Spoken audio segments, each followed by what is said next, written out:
Orang beli emas sama ada gold bar atau dinar sebenarnya bukan sebab nak emas tu, tapi sebab nak jadi lebih kaya.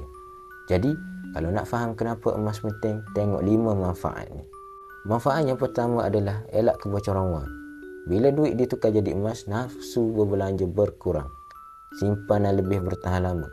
Emas menyuburkan semangat mengumpul, bukan menghabiskan. Manfaat yang kedua adalah selamat dari inflasi. Emas tak terjejas dengan kenaikan harga barang. Fakta menarik, sejak 1400 tahun dahulu, 1 dinar boleh beli seekor kambing. Hari ini pun masih lagi sama.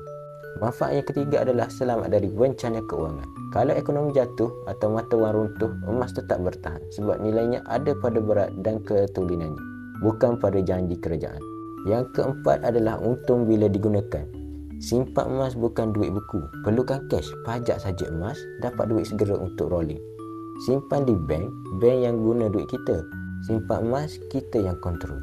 Manfaat yang kelima adalah untung berganda bila diniagakan. Kalau bukan saja simpan tapi jadi dealer, kita boleh jana pendapatan dengan bantu orang lain simpan emas. Kaya lebih cepat berkembang. Jadi jelas, emas bukan sekadar hiasan. Ia pelindung, penyelamat dan peluang untuk kita jadi lebih kaya. Kalau nak mula, tak perlu tunggu ada duit banyak. Dengan Public Gold, anda boleh simpan emas serendah RM100 sahaja melalui akaun Emas Gap. Mulakan hari ini, insya-Allah anda akan rasa bezanya dalam 5 tahun ke depan. Teruskan follow saya dan semoga bermanfaat.